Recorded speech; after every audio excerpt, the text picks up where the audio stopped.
d'être avec vous. Et c'est moi donc qui vais procéder à l'animation de cet atelier sur les aides techniques. Donc avec à côté de nous donc Claude Dumas, vous êtes le cofondateur de Éco-Réseau Autonomie. Laetitia Vilquez, vous êtes déléguée générale de la Fédération des associations locales de développement sanitaire. Vous êtes aussi déléguée générale du groupement Yvelines Nord pour l'autonomie. Et puis Samuel Benveniste, vous êtes le directeur adjoint du Centre d'expertise nationale en stimulation cognitive. Je le dis bien, hein. Donc le CEN STIMCO, c'est ça que ça veut dire. Et vous êtes aussi vous êtes le directeur technique en fait du Broca Living Lab. On va en parler tout à l'heure, c'est un laboratoire d'innovation verte à l'hôpital Broca. On va commencer avec Claude Dumas. Alors qu'est-ce qu'on peut dire d'abord sur les aides techniques? Quand même, c'est qu'évidemment, on sait que ces problématiques dont on parle depuis ce matin et dont on parlera jusqu'à demain soir, comment est-ce qu'on peut s'en préoccuper? C'est autour du handicap et du grand âge, c'est évidemment en apportant des solutions techniques. Ces aides techniques, elles sont essentielles à la fois au maintien à domicile, en matière de sécurisation, d'autonomie, de prévention des risques. Ce qui est essentiel aussi, c'est de bien évaluer les besoins en amont. Donc ça veut dire qu'il faut des phases de diagnostic. Il faut aussi de la recherche, de l'innovation, et puis il faut, en plus de ça, du savoir-faire, du savoir-être aussi. Donc en réalité, cet atelier-là, il est pluridimensionnel, et on va parler de tout ça avec vous trois. Claude Dumas, donc je disais, vous êtes le cofondateur de Éco-Réseau Autonomie, oui, prenez un micro. En France, il y a énormément de produits techniques à disposition pour apporter des solutions à ces problématiques-là. Quel est le constat que vous faites sur la présence de ces produits-là sur le marché et de ces solutions-là? Alors effectivement, le marché des aides techniques, c'est un marché qui est extrêmement important en termes de références produits, puisqu'on dénombre autour de 30 000 références produits.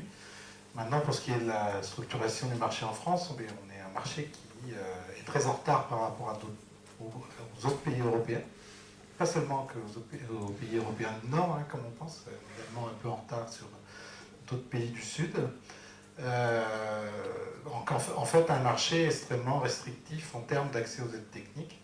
Donc il y a énormément de produits, mais ils ne sont pas accessibles, c'est ça que vous voulez dire? C'est ça. En fait, on a un marché des aides techniques qui est très concentré sur quelques produits, essentiellement les produits remboursés par la sécurité sociale. Donc il y a un effet en fait de ce type, de cette réglementation du marché, qui est un peu un effet pervers sur le marché de la distribution des aides techniques, qui concentre en fait les achats sur des produits, sur une gamme de produits qui est en fait très, très restreinte, et avec en plus un autre effet pervers par rapport à l'innovation, c'est que comme on est sur un marché réglementé avec des prix fixés, quand vous essayez de faire plus de marge, parce que ce marché il est dominé par des entreprises commerciales. Alors, pour moi, ce n'est pas un problème d'être une entreprise commerciale, sauf que la vocation d'une entreprise commerciale, c'est de maximiser ses profits. Et quand vous voulez maximiser vos profits, que les prix de vente sont bloqués, la seule solution, c'est de faire pression sur le fabricant pour qu'il réduise en fait, le prix d'achat du produit. Et donc, lui, en tant que fabricant, il est obligé de dégrader la qualité du produit, de faire du standard, etc. Et du coup, on se retrouve avec un marché où on a accès à des produits qui sont pas forcément de très bonne qualité et très standard, et essentiellement avec une rupture très forte autour de l'âge, donc autour des 60 ans. Parce que c'est vrai que la loi de 2005 a un peu fait évoluer le marché autour des aides techniques pour les personnes qui ont un accident ou une maladie avant 60 ans, mais dès qu'on parle des personnes âgées, on est encore vraiment dans ce schéma sécurité sociale, en sachant quand même que quand on parle de fauteuil roulant, par exemple, qui est lent, voilà, l'aide technique emblématique dans ce domaine-là, 70% des fauteuils roulants vendus en France sont vendus à des plus de 60 ans. Donc le marché, il est là. Il y a combien de produits sur le marché? Produits d'aide technique? Produits d'aide technique, alors, ça dépend de ce dont on parle. Potentiellement, il y a 30 000 références. Vous pouvez avoir accès à ces produits. Maintenant, il y a des sites, vous pouvez même acheter en ligne. Et est-ce que le marché est relativement équilibré en matière d'entreprises fabricantes et distributrices, ou est-ce qu'il y a des situations de monopole qui viennent encore ajouter des effets pervers à ceux que vous avez cités? Alors, déjà, très clairement, on n'a pratiquement pas de fabricants en France, sur les aides techniques d'autonomie qui sont les plus vendues. Voilà. Comme par hasard, si on prend le fauteuil roulant, les 3 leaders mondiaux sont américains, donc quand on me dit que ce marché-là, c'est pas un marché qui génère des profits, j'ai un petit doute, parce que les Américains s'investissent rarement sur des marchés qui ne rapportent pas. Donc, j'ai perdu le fil, pardon. Est-ce qu'il y a des monopoles? Donc, de fait, il y a quand même un regroupement. Si on prend le fauteuil roulant, qui est quand même l'exemple, 70% des fauteuils roulants manuels sont produits par un fabricant. Et puis après, sur le marché de la distribution, depuis quelques années, il y a une forte concentration avec des leaders qui se rassemblent et qui pèsent sur le marché, effectivement. Qu'est-ce que ça implique, ces effets pervers-là? Sécurité sociale, donc un bon système finalement de sécurité sociale d'un côté qui encadre les prix, qui rembourse bien, mais qui bloque le marché, et puis ce système de distribution-là. Qu'est-ce que ça empêche de développer sur le marché?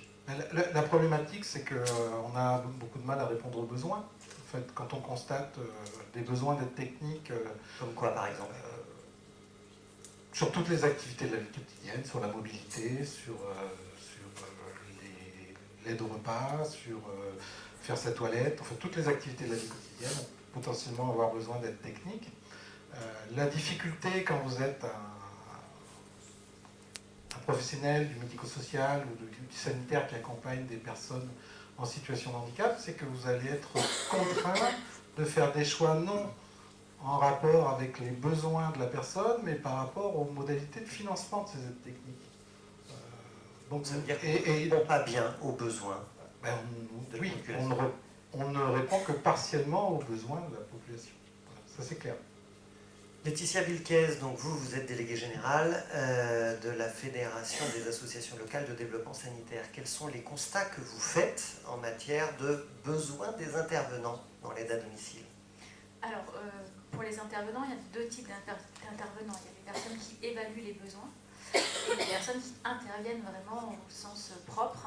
Donc pour les intervenantes qui font les évaluations, ce sont souvent des travailleurs sociaux ou des responsables de secteur pour les services d'aide pour certains services d'aide à domicile. Ce qui leur manque, en fait, c'est comme appréhender dans leur évaluation le matériel, c'est-à-dire ils font une évaluation effectivement pluridimensionnelle et là il faut qu'elle soit en alerte de ce que la personne aurait besoin pour la maintenir dans de bonnes conditions à domicile.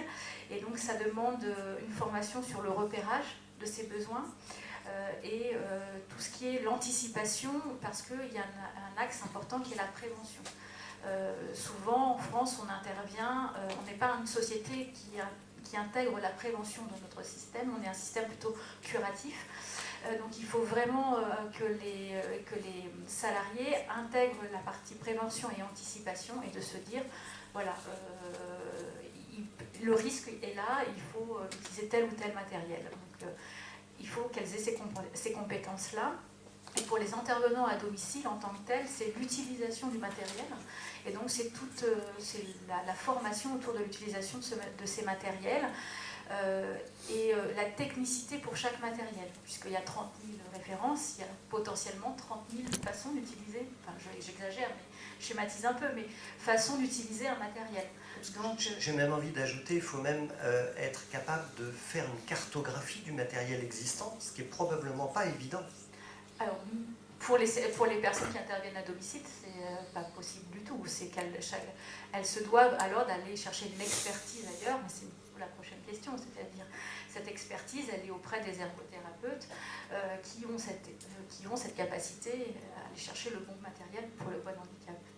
Voilà. Donc les difficultés, c'est aussi enfin, c'est pas une difficulté, c'est former, continuer à former, pas se dire que en 2018 j'ai été formée, mais en 2019 je devrais être à nouveau formée, en 2020, en 2021, en 2022, parce que aussi le matériel évolue et la technicité du matériel aussi évolue. Innovation. C'est l'innovation. Alors on va en parler avec Samuel Benveniste. Juste au préalable, sachez que tout à l'heure, je vous inviterai à poser des questions. Donc si vous avez des questions qui vous viennent au fil de la discussion, vous les notez pour ne pas les oublier quand on passera le micro dans la salle tout à l'heure. Samuel Benveniste, alors donc vous êtes directeur adjoint du Centre d'expertise nationale en stimulation cognitive. Et donc je disais directeur technique au laboratoire d'innovation ouverte de l'hôpital Broca. Vous pouvez nous définir rapidement ce que c'est que l'innovation ouverte pour commencer? Alors, oui. C'est bon, parce qu'il n'a plus l'air d'avoir beaucoup de batterie, mais ça devrait aller. Je vais faire court, comme ça va. On va faire comme ça. L'innovation ouverte, c'est un concept qui est mangé un peu à toutes les sauces, hein, vraiment. De base, je dirais, pour faire très simple, l'innovation ouverte, pour tous ceux qui ont eu l'occasion, plus ou moins heureuse, de travailler dans un grand groupe français, l'innovation, auparavant, dans les grands groupes français, c'était un truc où on voulait protéger son secret. Donc ça veut dire qu'il y a une petite équipe au sein du grand groupe qui s'occupe de l'innovation et qui surtout ne parle à personne de ce qu'ils font. Avec des brevets, des licences. Avec des brevets, des licences, des machins. On n'a rien contre les brevets et les licences. Hein. Par contre, ce qui se passe, c'est que le petit groupe qui fait son boulot d'innovation, on va prendre l'exemple du domaine des aides techniques, et le petit groupe qui fait son boulot dans son labo, et qui parle jamais de son truc et qui va jamais voir à l'extérieur, grosso modo, quand il sort son truc, ça sert à rien, c'est pas du tout adapté parce que ils ont designé quelque chose que eux trouvaient bien, mais qui, bizarrement, oui, il n'y avait pas de personnes aveugles dans l'équipe, il n'y avait pas de personnes à mobilité réduite dans l'équipe, il n'y avait pas de personnes avec une maladie d'Alzheimer dans l'équipe, et ainsi de suite. Et donc, le machin, quand il sort, tout le monde trouve que c'est une catastrophe, même si les gars, ils ont bien bossé. Donc la réponse à ça, c'est l'innovation ouverte. Voilà, donc l'innovation ouverte, voilà, qu'est-ce qu'on ouvre? L'innovation ouverte, c'est de dire, on innove en partenariat avec l'ensemble de l'écosystème. Alors, c'est facile, hein, ça c'est des grands mots, on met tous les acteurs, machin, vous entendez toujours les mêmes trucs. C'est pas très, au final, hein, l'innovation ouverte, si vous voulez faire très simple, c'est pas compliqué, c'est si vous fabriquez quelque chose pour une personne qui a, par exemple, un handicap, vous demandez à une personne qui a cet handicap de tester l'objet et de dire si c'est bien ou si c'est pas bien. C'est révolutionnaire. Et ensuite, oui, voilà, exactement, oui, c'est ça. En gros, c'est une fois qu'on a fait un truc, on le donne à la personne qui est censée l'utiliser et on lui demande si c'est pas trop pourri. Voilà.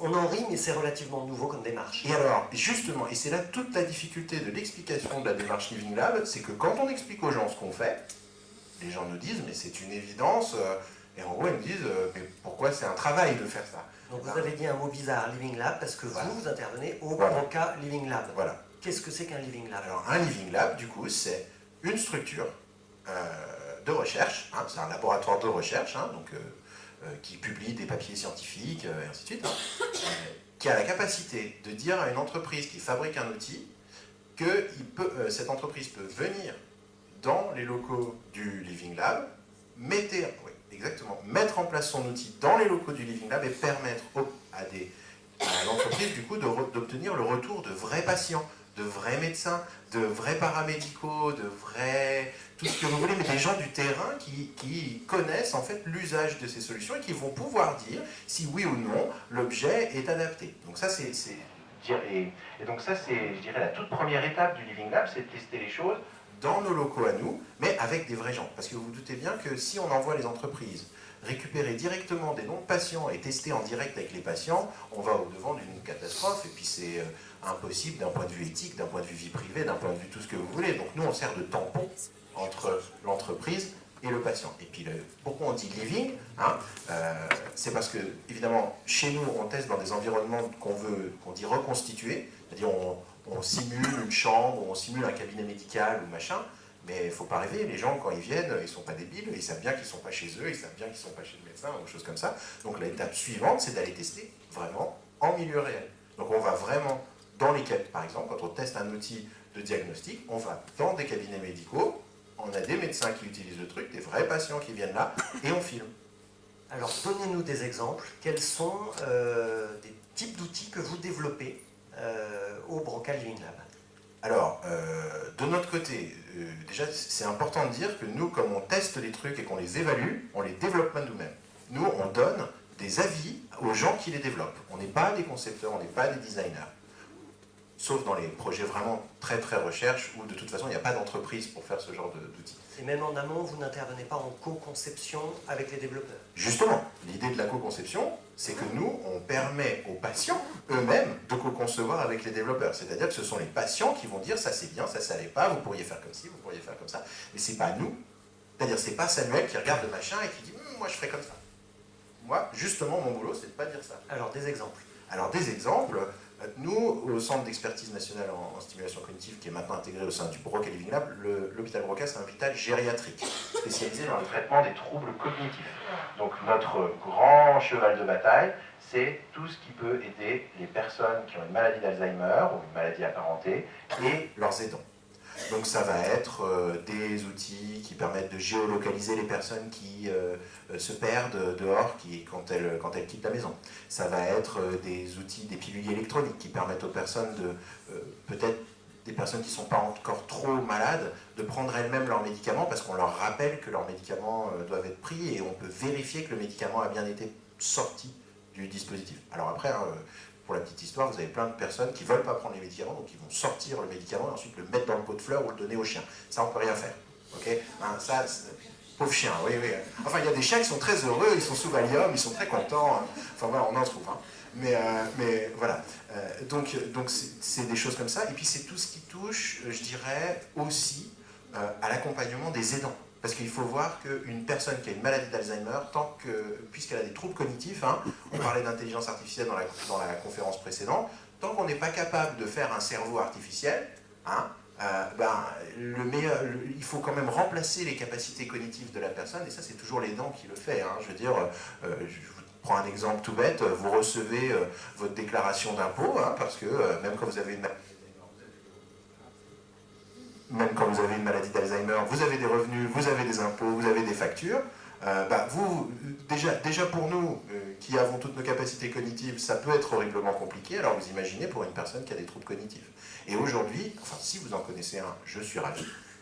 Moi, je n'ai pas d'ordinateur qui fasse ce boulot administratif à ma place. Par contre, il faut bien voir que du coup, les aidants qui doivent faire ces choses-là que la technologie ne peut pas faire à leur place, hein, eh bien eux, ils ont besoin de soutien aussi. Et typiquement, un aidant d'une personne avec une maladie d'Alzheimer, dans certaines études, alors les chiffres sont toujours contestables, voilà, c'est 2 ans d'espérance de vie en moins. C'est colossal. 2 ans d'espérance de vie en moins, statistiquement, c'est absolument colossal. Donc du coup, c'est très important de soutenir ces personnes pour les aider à faire le boulot qu'aucune technologie peut faire, c'est le contact, l'accompagnement, et par exemple, de savoir quand est-ce qu'il faut prendre les médicaments, ça, il y a un pilulier pour s'en occuper. Alors comment on les aide? Alors de plein de manières différentes. Il y a déjà quelque chose d'extrêmement simple en fait, hein, c'est l'accès à l'information. Quand je suis face à une situation par exemple, on met en place des technologies qui permettent de faire de la formation à distance pour les personnes qui institutionnalisent un parent ou un conjoint, ou choses comme ça, parce qu'en fait, il y a un gros problème, c'est qu'évidemment, lorsque on se résout à mettre en institution une personne, c'est un déchirement terrible, parce qu'on sait bien que la personne ne veut pas y aller, dans la grande majorité des cas. Donc on a des outils numériques qui permettent de former les personnes à des choses où on va leur dire, c'est pas parce que la personne rentre en EHPAD que vous devenez inutile. Vous pouvez vous investir vous pouvez continuer à l'aider, vous pouvez vous investir dans des tas de choses, vous pouvez aider l'EHPAD à fonctionner, vous pouvez faire plein de trucs. Donc ça c'est un truc. Et les autres trucs que les aidants demandent beaucoup, c'est tous les outils de sécurisation. Tant que je garde la personne à domicile, je veux savoir qu'elle n'est pas tombée, savoir qu'elle est encore en bonne santé, voilà. Mais sauf que le problème, c'est que ces outils-là, pour les utiliser, il faut toute une organisation autour. Si je vous donne un exemple tout bête, c'est je suis à 100 km de là où habite ma maman. Je vois que son bracelet de géolocalisation me dit qu'elle est perdue dans la forêt. Je suis à 100 km, je ne peux pas aller la chercher. Donc qu'est-ce que je fais? Justement, il faut tester les solutions en milieu réel pour comprendre quelle est l'organisation qu'il faut mettre autour. Et par exemple, comment je fais pour envoyer un taxi pour aller la chercher. Parce que sinon, qu'est-ce que je fais? Je crée de l'anxiété simplement. C'est-à-dire que je grève encore l'expérience de vie des aidants, parce que justement, au lieu de ne pas savoir que leur maman est paumée dans la forêt, maintenant, en plus, ils sont au courant, donc on crée du stress en plus. Et voilà. Merci pour ces explications-là. On va revenir vers vous, mais d'abord, Claude Dumas, vous vendez du matériel et des aides techniques. Dites-nous ce qu'il y a dans votre catalogue. C'est volontairement provocateur. Nous n'avons pas de catalogue. Parce que justement, le principe, ce n'est pas... En fait, généralement, les distributeurs ont un catalogue parce qu'ils ont négocié des tarifs avec des fabricants et ils vont vendre effectivement les produits qui vont leur assurer le plus de marge. Nous, on ne parle pas de ce principe, on parle du principe qu'il faut répondre à un besoin. Et donc, déjà, au niveau des co-réseaux, il n'y a pas de mise à disposition d'aide technique sans intervention d'un ergothérapeute sur le lieu de vie de la personne qui va faire une évaluation. Et nous demandons aux ergothérapeutes qui interviennent de faire une évaluation des besoins sans se préoccuper des aspects financiers. C'est-à-dire qu'ils font, leur évaluation de besoins et après on va travailler, nous, sur les solutions que l'on va pouvoir apporter pour répondre à ces besoins. Et du coup, on peut être amené à aller chercher n'importe quelle aide technique, y compris à l'étranger, si elle n'est pas en France, hein, pour répondre à ce besoin. Voilà. Ça, c'est le principe. De quel exemple vous êtes particulièrement fier dont vous pourriez nous parler là? Pour qu'on parle de choses concrètes quand même, qu'on comprenne bien. Je vais vous parler de choses concrètes, peut-être pas forcément agréables, mais bon, c'est la vie. J'ai fait une évaluation il y a une quinzaine de jours chez un monsieur à domicile qui s'avère, comme on fait le bilan de l'ensemble des activités de la vie quotidienne et on parle évidemment du fait d'aller aux toilettes, hein, ça fait partie de la vie quotidienne. Et là, le monsieur m'explique que ça fait 4 ans qu'il va aux toilettes debout. Parce que s'il s'assied sur ses toilettes, il ne peut pas se relever. Voilà. Et en fait, il y a une solution technique qui existe. Alors en plus, c'était un peu compliqué, parce que comme d'habitude, et c'est pour ça aussi que c'est, comme disait Samuel, extrêmement important cette évaluation sur le contexte de vie de la personne, parce que on peut avoir des solutions, mais là, en l'occurrence, j'avais une solution qui est un siège élévateur qui fonctionne avec vérin, qui permettait à la personne de se relever, mais en fait, il trouvait que les WC étaient trop étroits, donc le siège qu'on nous fournissait en France, il fallait enlever les accoudoirs et mettre une télécommande, mais la télécommande n'était pas commercialisée en France, donc il a fallu qu'on aille la chercher en Angleterre. Voilà. C'est des exemples concrets. On a du concret, voilà. Hein, on sait de quoi on parle. C'est sûr que quand vous êtes sur un raisonnement purement commercial, c'est pas sur c'est pas sur ce marché-là qu'on a gagné de l'argent. Alors, on voit bien que vous avez une approche très particulière de votre métier. Donc déjà, il n'y a pas de catalogue. Pour un vendeur de solutions, c'est intéressant de l'entendre. Deuxièmement, vous êtes un réseau, ça s'appelle Éco-Réseau, et vous avez créé une coopérative pour animer votre réseau. Est-ce que vous pouvez nous en parler un petit peu et nous dire ce que ça change d'être une coopérative? Alors, on a créé des coopératives. Des coopératives, c'est important. En fait, là, je vous ai parlé des problèmes des aides techniques. Elles sont chères. Les gens n'arrivent pas à avoir de financement. Quand on parle d'évaluation d'ergothérapeutes, un chiffre simple. Si vous prenez la Suède, 80% des ergothérapeutes interviennent au domicile, 20% en hospitalier. En France, c'est exactement la proportion inverse. Voilà. Donc on n'a pas très peu d'ergothérapeutes. Donc il fallait que l'on trouve une solution pour permettre à la fois de traiter de la situation socio-économique de la personne et de ce problème d'accompagnement. Pour ça, il faut trouver de l'argent. Donc ça fait 30 ans que je travaille sur le domaine des aides techniques, donc on a proposé au ministère de mettre en place la même chose qu'en Suède. Visiblement, ce n'est pas possible en France. On a... Pourquoi? Qu'est-ce qu'on vous objecte comme réponse? Trop cher. Voilà, ça c'est clair. Ça peut se discuter, hein, mais en tout cas... et c'est pour ça qu'en France, on aime bien les grilles, on aime bien... on aime bien tout faire rentrer dans des grilles, parce que comme ça, on contrôle, on est sûr de ne pas dépenser plus qu'on a prévu de dépenser. Quand on est dans une logique de réponse aux besoins, c'est un peu angoissant pour le gestionnaire, parce qu'il ne sait pas jusqu'où ça va aller dans les besoins. Alors, comment cette coopérative est une réponse au problème de financement? C'est là où vous voulez en venir, si je comprends bien. Oui, enfin, pour répondre aux besoins des usagers, il faut à la fois que nous, on puisse financer les interventions d'ergothérapeutes, puisqu'elles ne sont pas remboursées par la sécurité sociale. Et donc, on ne peut pas demander aux personnes qui sont dans des situations difficiles de payer cette prestation. Donc, nous, il faut qu'on trouve de l'argent pour financer ces prestations, et puis aussi des solutions pour permettre un accès économique à ces aides techniques. Donc, en gros, quand on regarde un petit peu comment le marché est organisé, l'argent, la valeur que l'on pourrait capter, c'est la valeur qui est liée à la commercialisation des produits. Hein, ça génère des marges conséquentes. Donc l'idée de base, c'est de dire, nous, on a un projet d'utilité sociale, on va aller chercher, on va mettre en place une activité commerciale, on va récupérer ces marges et on va les réaffecter en fait au profit de l'usager. pour faire ça, vous comprenez bien que on met en place une activité commerciale, donc on fait de la location de matériel neuf ou rénové, parce qu'on a aussi une dimension économie circulaire. Vous comprenez bien que c'est très important dans votre philosophie. Hein. Oui, Récupérer ce matériel qui ne sert plus à un moment, oui, on ne va pas le mettre à la benne. Non, c'est d'ailleurs, bon, dans les pays dont je parlais tout à l'heure, c'est quelque chose qu'ils pratiquent depuis très longtemps, hein, puisqu'ils sont sur une logique d'optimiser l'utilisation de leur matériel, et ce qui fait qu'en plus ça génère un double cercle vertueux, parce que quand vous êtes dans une logique d'économie circulaire, quand vous mettez du matériel à disposition, vous essayez de mettre du matériel à disposition de bonne qualité, parce que ce sera plus facile à récupérer et à remettre en état. Voilà, donc double cercle vertueux. Voilà, donc le problème c'est que quand on a une activité commerciale, on est dans le secteur concurrentiel. Donc si on était une association, ben, on se ferait rapidement attaquer pour concurrence déloyale. Donc il fallait qu'on trouve un statut juridique qui nous permette de faire d'avoir à la fois cette mission d'utilité publique et puis à la fois une activité commerciale. Or, il existe depuis 2001 ce statut qui est le statut de société coopérative d'intérêt collectif. Donc avec 3 intérêts. Le premier, c'est que pour être une SIC, il faut avoir un objet d'utilité sociale, comme une association. Hein. Pour nous, c'est favoriser l'accès aux aides techniques.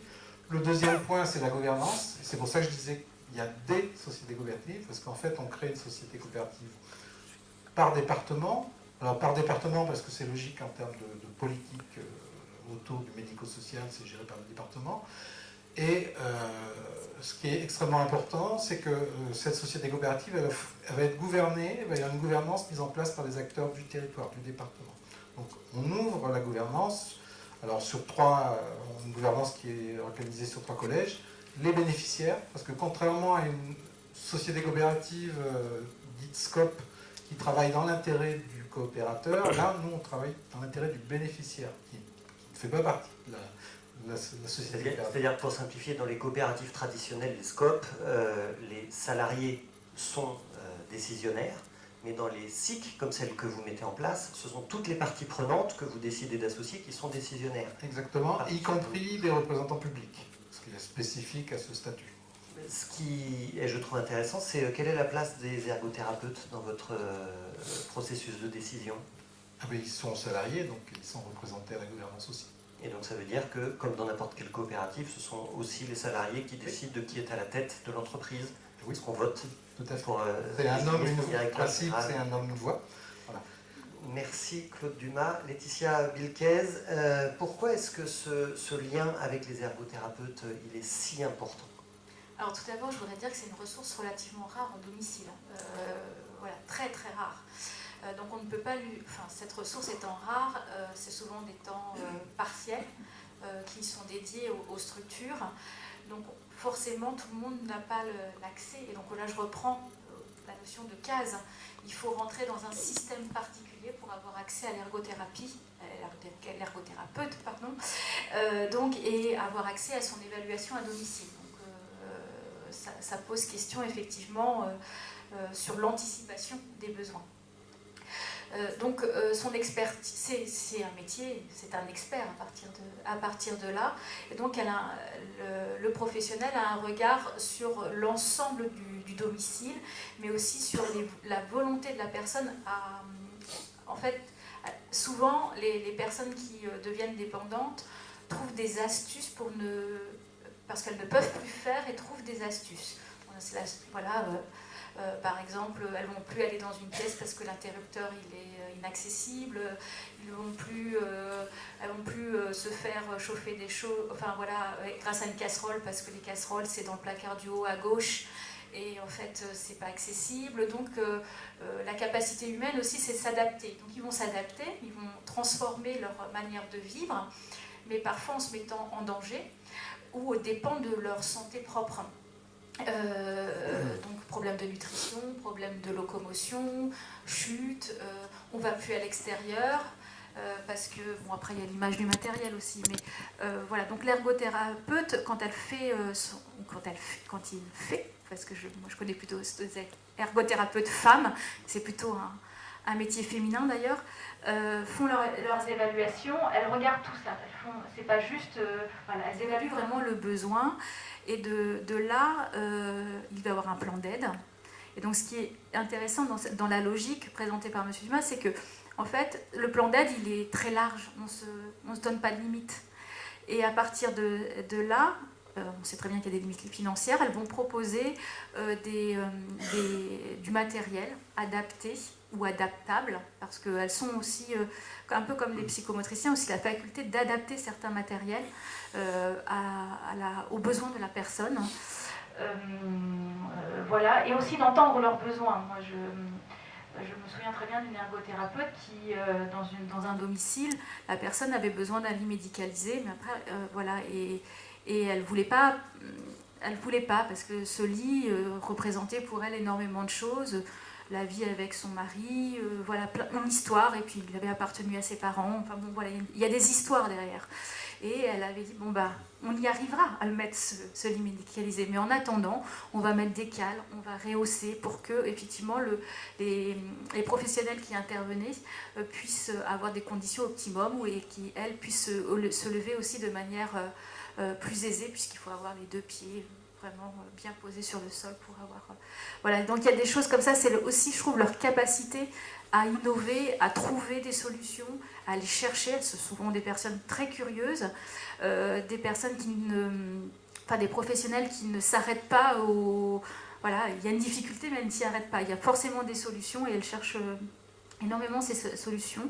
Et donc elles ont aussi un travail, donc effectivement, de mettre en place le matériel, d'accompagner les personnes dans la mise en œuvre de ce matériel. Il faut former la personne qui va utiliser ce matériel, il faut former l'aidant qui va souvent l'utiliser aussi, et il faut former les professionnels qui vont l'utiliser aussi. Donc, et elles ont tout un travail, à mon sens, de réévaluation. Je pense que dans leur logique, et si elles avaient le temps pour, il faudrait qu'elles réévaluent, peut-être tous les 6 mois, tous les ans, en fonction du matériel mis, comment il est utilisé, s'il est encore adéquat, et s'il n'y a pas encore des améliorations à apporter, ou voire l'enlever. C'est pas forcément, ça peut être temporaire aussi du matériel. Justement, aujourd'hui, quelle est leur place dans le dispositif d'évaluation des besoins? Pour moi, elles sont sous-utilisées, mais parce que aussi il n'y a pas les moyens pour les services. Et après, il y a des choix aussi département par département. J'ai beaucoup travaillé à Paris, qui est la ville capitale département, et qui, effectivement, dans les services de soins à domicile, tous les SIAD avaient des ergothérapeutes. Vous allez dans les Yvelines, c'est pas la même logique. Donc forcément, on ne peut pas positionner l'ergothérapeute dans l'évaluation globale de la même manière. Donc il y a aussi des choix qui relèvent de l'État, ça c'est certain, mais aussi des choix par département, par ARS, et qui sont extrêmement différents. Alors on entend bien que ça doit changer. Est-ce que ça peut changer? Qu'est-ce qu'il faut pour que ça puisse changer? Je pense que c'est la force du groupe, c'est-à-dire de montrer chacun que c'est important, de ne pas se dire que quelqu'un peut le faire de manière aussi poussée, c'est-à-dire que j'entends bien qu'une infirmière d'un SIAD, qu'une responsable de secteur d'un service d'aide à la personne peut faire une évaluation et se dire qu'il y a des besoins, mais elle n'aura pas la technicité pour aller plus loin. Donc il faut que chacun se dise que ce poste, ce métier qui apparaît nouveau, mais qui ne l'est pas tant que ça, en fait, vraiment soit important et faire remonter au pouvoir public cette importance, et que quelque part, c'est un gain pour la société, puisqu'on va maintenir les personnes autonomes. Enfin, le matériel, c'est qu'un outil, pas plus, pas moins. Samuel Benveniste, vous intervenez aux côtés des industriels. Comment est-ce que ça fonctionne, l'interaction entre vous et eux? C'est tout un programme. Je voudrais juste compléter la réponse qui vient d'être donnée d'abord, pour aussi parler un peu de la recherche. Justement, comment on fait pour que ça change, parce que moi, je me bats contre les chercheurs dans leur tour d'ivoire, ils servent à rien, on s'en fout. Enfin voilà.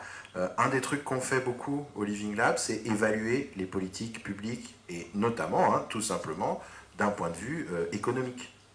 Et il est clair que si on met des ergothérapeutes pour faire correctement les évaluations et correctement les prescriptions des aides techniques, on va économiser énormément d'argent. Simplement, c'est un vrai travail de recherche de le montrer, c'est pas évident, et ça fait partie de notre travail. Je veux dire, la recherche, elle sert à ça, elle sert à montrer au pouvoir public aussi que s'ils investissent dans telle chose, c'est 1 euro investi pour 10 euros de gagné par la suite. Et à ce moment-là, je veux dire, plus personne ne peut vraiment être contre. Simplement, évidemment, c'est pas toujours facile à faire. Voilà. Ça, c'était juste un petit point. C'était juste un petit point pour compléter votre discours. Pourquoi c'est pas facile? Allez, mais je vois, il n'y aura pas de séance de questions-réponses, c'est tout de suite les questions. Pourquoi c'est pas facile? Alors, pourquoi c'est pas facile de démontrer... Les pouvoirs publics, l'État, etc. C'est très simple. Tous au courant de ces difficultés-là. Ouais. Et finalement, on parle de gains, on parle toujours d'emploi. Alors pourquoi ne pas tenir ce discours plutôt commercial finalement et de dire vous investissez aujourd'hui dans ce type de pour faire intervenir ce genre de personnes et à long terme on gagne ceci. Mais donc je pense que sincèrement voilà, il y a un travail de communication à faire. Alors c'est vrai, après on le fait ce travail de communication, c'est que c'est pas évident non plus. Et oui, voilà, tous ensemble il faut le dire, c'est très important, je suis tout à fait d'accord. Après, pourquoi le politique a du mal à bouger là-dessus? Moi je vois 2 raisons principales. La première raison, c'est qu'une mandature ça dure 5 ans. Et que quand vous investissez sur ce type de schéma, le temps qu'ils se mettent en place, c'est déjà long. Et alors le temps que vous puissiez en mesurer les bénéfices, une étude médico-économique, c'est très souvent sur 10 ans. C'est classique que ça dure 10 ans. Donc le type qui est censé investir avant qu'il y ait les résultats qui sortent là-dessus, on va lui dire ouais mais du coup tu as dépensé de l'argent pour faire tel truc et puis moi j'aurais préféré alors j'allais dire voilà, disons que globalement il y a des politiques d'action court-termistes qui sont quand même malheureusement aussi suivies par les votants. Il faut rendre les gens responsables du vote qu'ils font, et notamment quand on défend une politique court-termiste de la part des élus, eh ben, ça donne entre autres ça. Voilà. Alors, une autre question dans le public. Je vous propose de lever la main quand vous avez une question. Donc je viendrai avec le micro, donc une question là-bas, une ici. Quand vous n'avez plus de questions, moi j'en ai d'autres pour eux. Présentez-vous rapidement et puis vous dites à qui vous adressez votre question. Mohamed Maki, je suis consultant expert du milieu vieillir, donc je m'adresse aux trois intervenants. Merci beaucoup pour ce que vous avez dit. Ce n'est pas une question, c'est juste une remarque un peu pour rassurer un peu les gens. Pour le politique, j'ai eu le bonheur d'avoir été conseiller technique pendant 3 années dans des ministères en charge des personnes âgées, donc d'autres mandatures. Je ne les défends pas, je ne défends pas un million ici. Je défends simplement que le politique... Oui, le politique, c'est tout ça. Il le sait. C'est compliqué à organiser sur le terrain. Il y a un problème de financement. Tout ce qui est soin, tout ce qui est dispositifs médicaux, ça marche bien. Après, je peux reprocher au système ce que Claude avait dit tout à l'heure. Sur la qualité, la compression des prix qui empêche l'innovation, etc. Mais pour les personnes âgées, et là, je le dis très rapidement, si vous regardez aujourd'hui l'utilisation des aides techniques des personnes âgées, qui sont financées par l'argent public, je parle notamment de tout ce qui est l'adaptation du logement et l'installation des aides techniques dans les logements, financées par l'organisation publique d'ANA, par l'ANA, c'est la moyenne d'âge des personnes âgées qui recourent à ces aides techniques, à ces financements publics, donc 82 ans. Et en général, c'est suite à un accident de santé, un accident de la vie courante. Il n'y a pas de prévention, il n'y a pas d'anticipation. Les retraités, les jeunes retraités, même 75 ans, ils ne sont pas dans la prévention. Personne n'a envie de se projeter dans le handicap, la maladie, etc. Je pense que là, il y a un vrai travail à faire auprès des gens. Une réaction? On est... Oui, tout à fait. Il faudrait, en fait, les derniers travaux dans la maison à 70 ans, il faudrait les penser comme si on avait 90. Alors, une autre question dans le public, monsieur. Oui, bonjour. Jean Picoury, et je représente France Parkinson 78. Et une question sur le Living Lab. Il y a aussi un Living Lab à Paris, à Saint-Péteillère. Donc comment vous travaillez ensemble? Comment vous répartissez les projets? Alors, il y a 2 points là-dessus. Le point 1, c'est que comme dans n'importe quel domaine, il y a une saine concurrence entre les divers personnes qui peuvent justement faire ces travaux-là.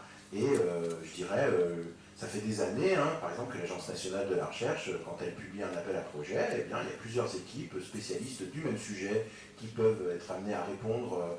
Et il y a une réponse qui est choisie plutôt qu'une autre, et c'est comme ça. Et c'est plutôt, et à mon avis, c'est plutôt sain, même si ça a un certain nombre d'effets pervers par ailleurs. Le deuxième point, c'est que évidemment qu'on travaille ensemble parce qu'on n'a pas les mêmes, on n'a quand même pas les mêmes spécialités et on se connaît. Et pour la petite histoire, le directeur du Living Lab, c'est moi de la Pitié, c'est moi qui l'ai formé. Il était en stage chez nous avant d'arriver là-bas, donc on se connaît bien. Pour le coup, on sait travailler ensemble.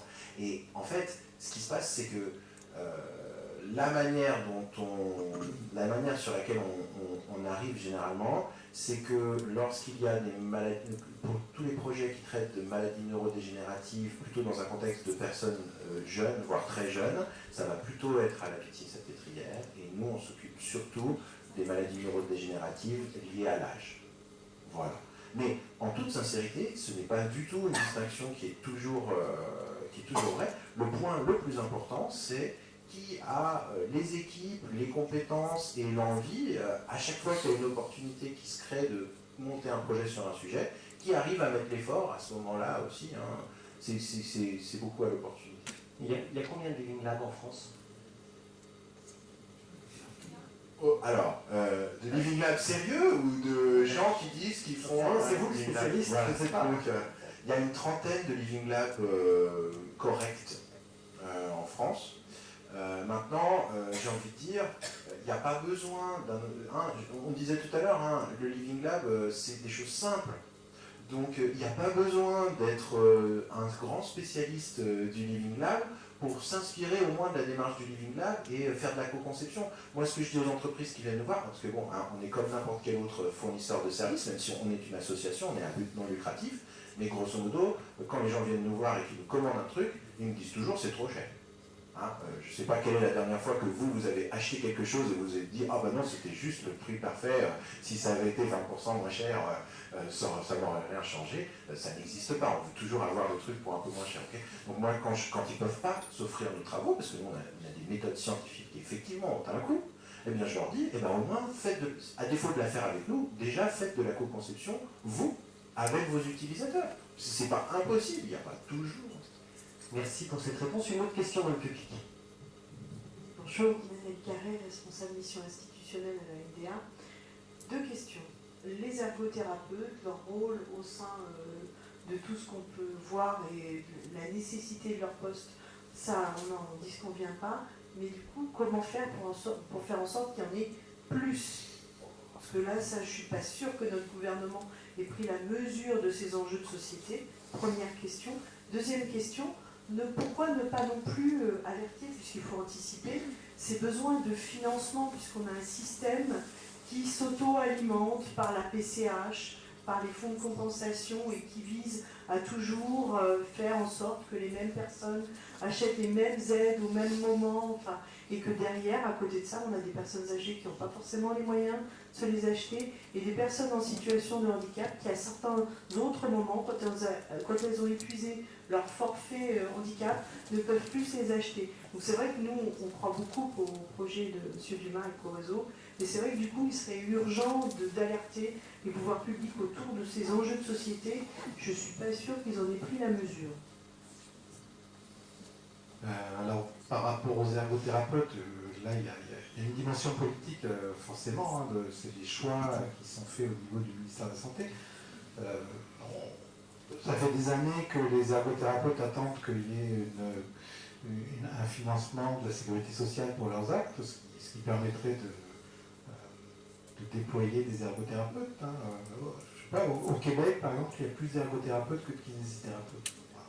C'est vraiment des choix politiques, hein, qui sont tournés vers la prévention dont on parlait tout à l'heure, parce que les ergothérapeutes interviennent beaucoup sur ce champ-là.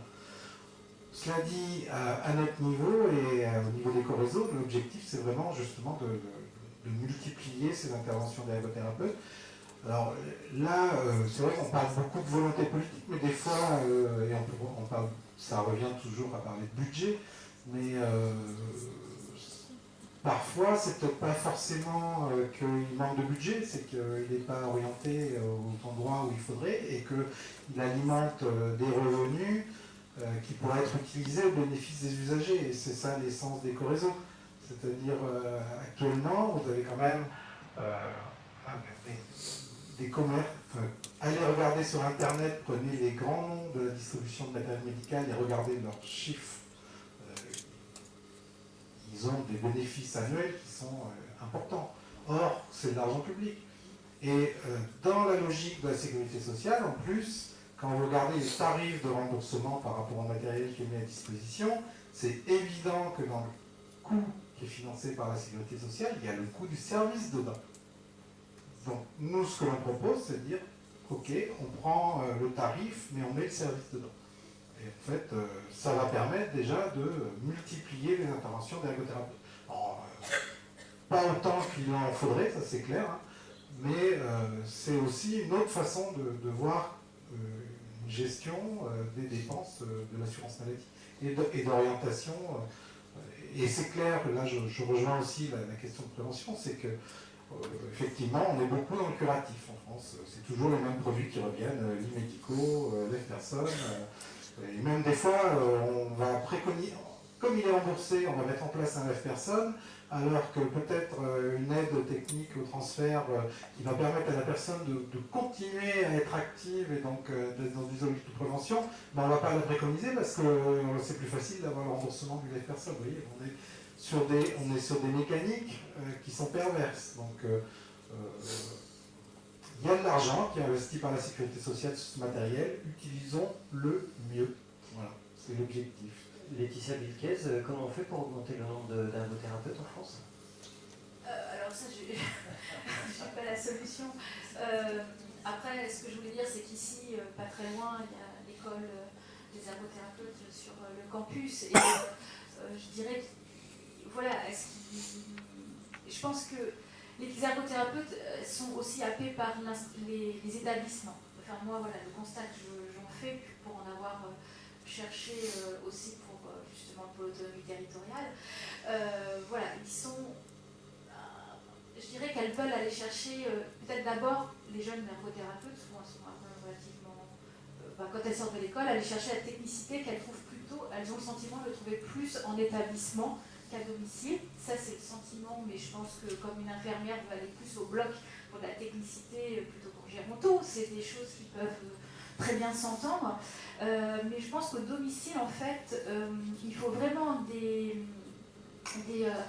personnes qui ne s'enferment pas justement dans un type de matériel, voilà, et qui soient extrêmement innovants. Parce que je vais enchaîner sur le domicile peut-être. Le domicile, c'est un lieu qui est privé déjà. Ça ouvre des problématiques complémentaires. Complémentaires, difficiles.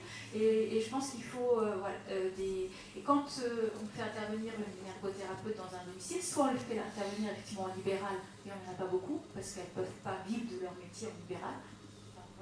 Je pense que on va dire oui, je pense qu'elles peuvent, on va dire non. Je vois des noms dans la salle, je ne suis pas ergothérapeute, donc je ne sais, mais bon, ce que j'en entends, en tout cas, elles ne peuvent pas en vivre. Et certaines ont essayé de faire du temps partiel, voilà, mais et donc forcément c'est sur des systèmes qui sont financés soit par l'ARS, soit par le conseil départemental via des dispositifs tournés sur les personnes handicapées. Donc forcément, ce n'est pas une ouverture très très large. Donc c'est là où on doit avoir une réflexion, se dire qu'est-ce qu'on veut en fait pour la société de demain. Est-ce qu'on veut attendre le dernier moment pour mettre en place des choses et laisser tous les gens, des techniques, du matériel et amener de la technicité ou attendre que tout le monde soit la personne. On sait très bien que notre société, dans 20 ans, elle sera plus vieille. Voilà, et on attend que tout le monde soit enfermé dans les maisons, en train d'être de plus en plus grabataire et qu'on fera qu'une société de jeunes où on cache nos vieux. Voilà, je suis un peu provocatrice par rapport à ça, mais l'ergothérapeute sert à ça. Enfin voilà, son métier, c'est aussi de donner la possibilité aux personnes de sortir chez eux, de vivre normalement. Il faut peut-être changer le regard par rapport au matériel, mais ça c'est aussi Voilà, c'est aussi les médias qui doivent montrer d'autres images. Et voilà, je vous inclus dans la boucle de comment changer les choses. Voilà, mais c'est vraiment ça pour moi. Je pense que c'est vraiment un choix de société. Qu'est-ce qu'on veut pour demain, pour des personnes qui deviendront indépendantes et plutôt âgées, parce qu'effectivement, il y aura toujours des handicaps. Mais notre société devient plutôt âgée. Merci beaucoup Laetitia Viquez, merci Claude Dumas et merci Samuel Benébéniste. Vous pouvez les applaudir pour leurs interventions. J'espère que vous aurez des réponses, des solutions, en tous les cas des pistes d'avenir. Et puis on se retrouve demain pour la deuxième journée du salon Autonomie. Merci à vous, bonne soirée.